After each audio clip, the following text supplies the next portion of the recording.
Alright guys, so over the last day or so, there has been a massive fight going on between liberals and Trump supporters over a small portion of a recent Trump rally speech. And it's specifically over his language using the word bloodbath, okay? So I'm going to play you the context of when he used that word. I'm going to show you guys the liberal sort of media interpretation of what he said and why Republicans are all up in arms about what they think is a media spin on this and blowing it out of proportion. And then I'm going to show you guys what I think would have been a better response to this entire situation. So let's go ahead and watch the actual Trump clip in question here. Mexico has taken over a period of 30 years 34% of the automobile manufacturing business in our country. Think of it, went to Mexico. China now is building a couple of massive plants where they're going to build the cars in Mexico and they think that they're going to sell those cars into the United States with no tax at the border. Let me tell you something to China. If you're listening, President Xi, and you and I are friends, but he understands the way I deal, those big monster car manufacturing plants that you're building in Mexico right now, and you think you're going to get that, you're going to not hire Americans, and you're going to sell the cars to us. Now, we're going to put a 100% tariff on every single car that comes across the line, and you're not going to be able to sell those cars. If I get elected, now, if I don't get elected, it's going to be a bloodbath for the whole, that's going to be the least of it. It's going to be a bloodbath for the country. That'll be the least of it. But they're not going to sell those cars. They're building massive factories. A friend of mine. Okay, so the liberal interpretation of what he just said there at the end. There's going to be a bloodbath if I lose the election, okay? So here are some headlines. NBC News, Trump says there will be a bloodbath if he loses the election. CNN, Trump warns of a bloodbath for the auto industry and the country if he loses the election. Here from NPR, Trump says some migrants are not people. This was referring to a different portion of the same speech, and predicts a bloodbath if he loses. And then Politico, Trump says country faces bloodbath if Biden wins in November. Okay, so there's two ways you could interpret what he was saying there.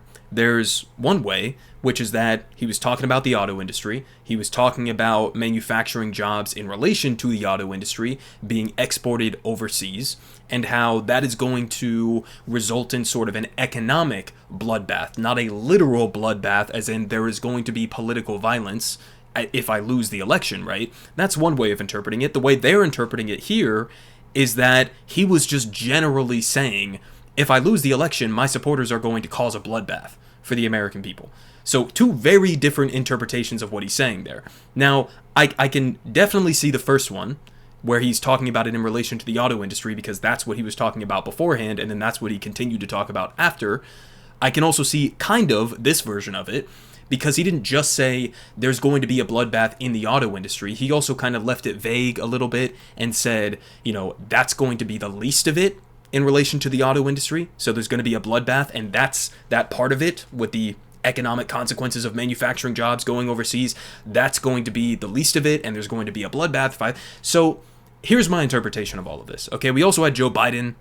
He came out, he cut an ad in response to this. He basically attributed the bloodbath comment, you know, and tried to tie it into January 6th and Trump's involvement of that, and the Charlottesville, Nazis who were going and marching saying Jews will not replace us and all of that, and tying it into this general theme of Trump being in favor and responsible for political violence in the United States. So that's one way of interpreting it. My way that I would have responded to this, okay, if I'm a Democratic Party operative and I want to use this as an opportunity to attack Donald Trump and to bring people over to my side, I mean, there's a couple different things here. First off, under the Trump administration, there was net exporting, okay, outsourcing of manufacturing jobs from the United States. One of the reasons for that, okay, here from the ITEP, the Trump GOP tax law enacted in December of 2017, which is widely known as like his greatest accomplishment. I don't think it was an accomplishment. It was a tax cut that largely went to millionaires and billionaires and corporations and all of that. It was terrible. But that's what they tout as their largest accomplishment of his entire administration. But part of this creates clear incentives for American-based corporations to move operations and jobs abroad, including a 0% tax rate on many profits generated offshore. So in other words, the main flagship bill that was passed under Trump's term was a tax cut for millionaires, billionaires, and corporations that incentivized the outsourcing of manufacturing jobs. So that would be like point number one that pops into my head. Under the Biden administration, we've actually had a net onshoring of jobs, of manufacturing jobs.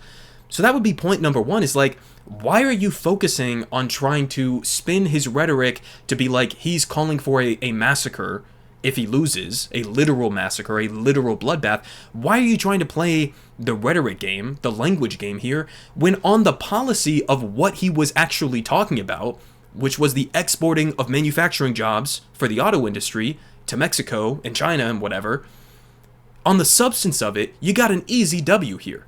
You should be talking about that. And also, by the way, specifically in relation to the auto industry, Trump criticizes UAW leadership amid strike, warns auto workers jobs are moving to China. Donald Trump, okay, in the midst of when auto workers were actually fighting for the UAW and Sean Fain, they were all fighting for, okay, a deal with these massive car companies that would help, as a part of it, protect their jobs here. That was part of the negotiations they were working towards. As they were doing that, Trump actually went to a non-union plant to give a speech, okay? And in the meantime, he was trashing the UAW, the union, and the leadership under Sean Fain, which has been way better than it was before. Sean Fain has been fantastic. So here's another point, right? Now, obviously, Joe Biden, he went out, he met with Sean Fain. I don't think he's been supporting unions as much as he could be, as much as he should be. But this is another thing. Align yourself with the unions. Talk about how Trump was betraying the UAW and attacking it, okay, as they were trying to fight to keep manufacturing jobs here. So that's two different things just specifically on that front. I mean, the other point is that if you want to talk about Trump and his relation to political violence, I think that's entirely fair. Okay, I do think he was obviously responsible for inciting what led up to January 6th. Sure, 100%, right? But we've also had other examples that I think are more concrete, I guess, than trying to spin, this thing where it's like, at least it's in dispute. Regardless of how you feel about his bloodbath comments in that specific clip, it's at least in dispute. And because it's in dispute and kind of ambiguous, you are kind of giving a lane there for conservatives to go and say, look at all of these hysterical liberals and Democrats who are freaking out. And in the meantime, as you're giving them that narrative, you're also allowing the underlying point that he was trying to make of, oh, we're going to bring back manufacturing jobs, which is bullshit. His record says otherwise. But you're allowing that narrative to slip by, okay? When that's the real substantive point. Believe it or not, most people, I don't think, are going to care as much about the rhetoric surrounding bloodbath when it's used in this context than they would trying to sell a pitch of like, we're actually going to bring back manufacturing jobs. Here's Trump's record. Here's him attacking the UAW as they were trying to fight to do specifically that. I think that would land so much better than just like a freak out over the fact that he used the word bloodbath, right? But also we have so many other examples. I mean, crowd cheers and laughs when Trump threatens journalists with like prison sexual assault. So this was him when the initial ruling on Roe v. Wade, okay, remember that got leaked from the Supreme Court, that they were going to lean that direction and make that decision on Roe v. Wade? It got leaked early, right? So we had sort of like an initial understanding of how that entire situation was going to play out. He came out to a crowd of people and said basically like, journalists who do not reveal their sources when they get leaked information, they should be thrown in jail. And by virtue of that, be faced with sexual assault in jail. So he's calling to jail journalists for not revealing their sources. This is a core tenet of what it means to have a First Amendment, what it means to have journalism and free speech in a so-called democracy. That's a much more substantive attack on him in terms of his authoritarian tendencies. We also had this, Trump's vow to only be a dictator for a day. Remember, he said, Sean Hannity was giving him the layup of all layups, okay, and was saying, people are saying you want to be a dictator, right? You don't want to be a dictator. And he turned around and he was like, well, I kind of do, maybe just for a day, a couple of days, right? Towards the beginning of my administration. So, literally saying you want to be a dictator kind of gives away the game, right? We also had this clip, which I thought was kind of funny. Well, funny and alarming. So, this was like a hot mic moment with this Fox News host here.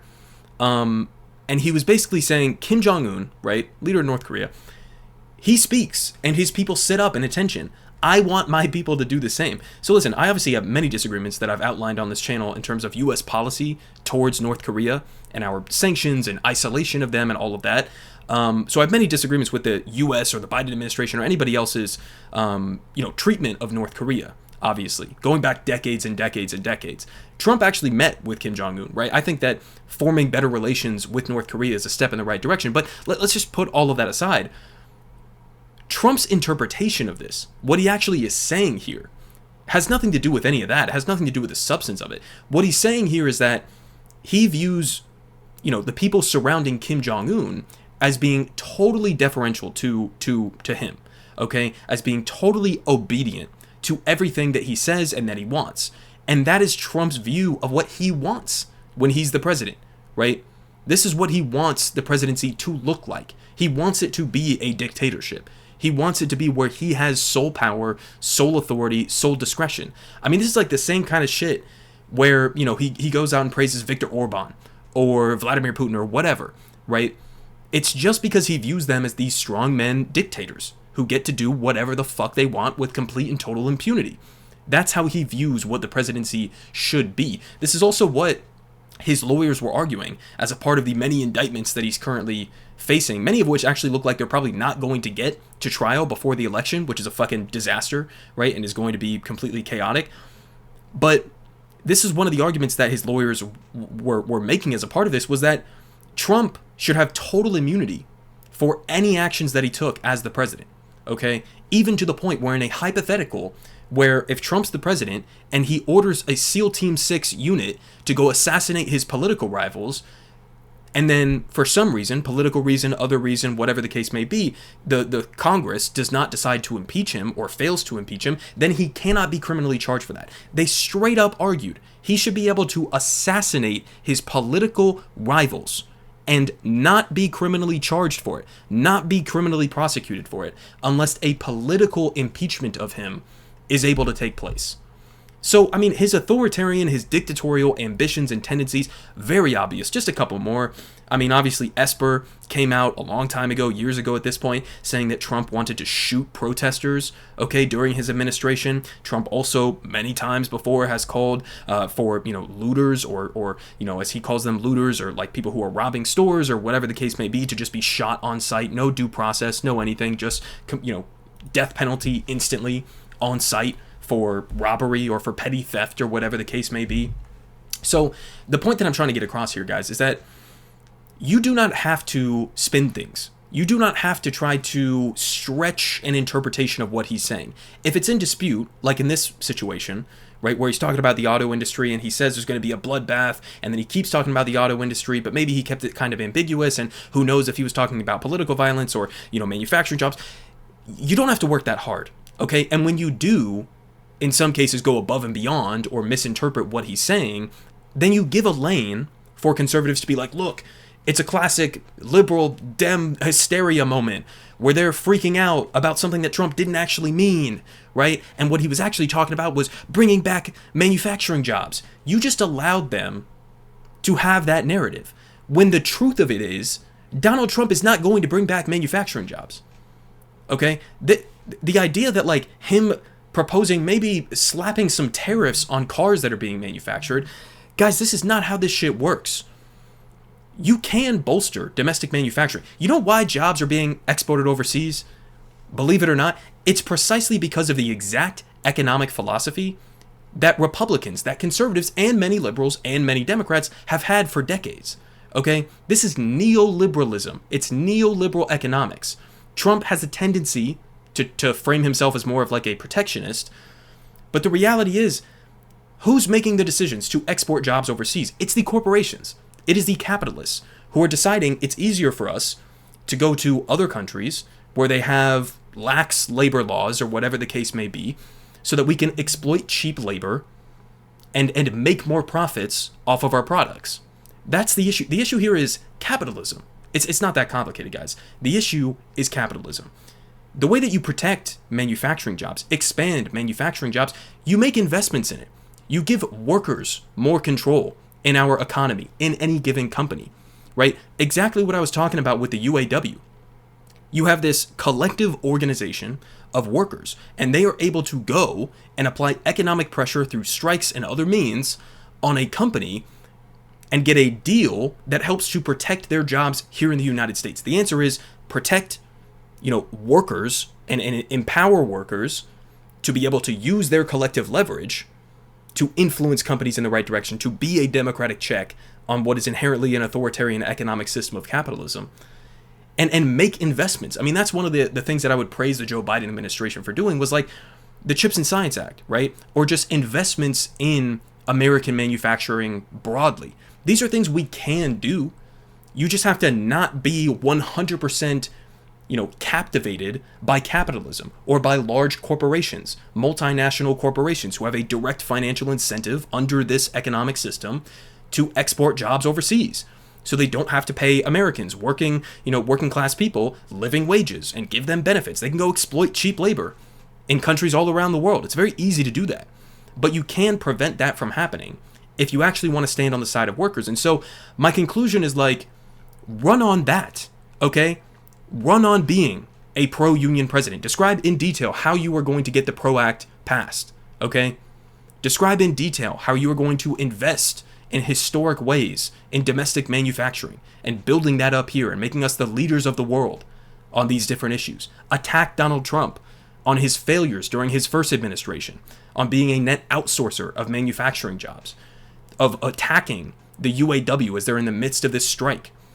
I mean, so many different things that you could, and even more substantive things that you could attack him in terms of his authoritarian tendencies. But, I mean, personally, I do understand the incentives. I do understand the benefit, I guess, of attacking Trump for his dictatorial ambitions or his authoritarian tendencies and rhetoric and all of that to some extent.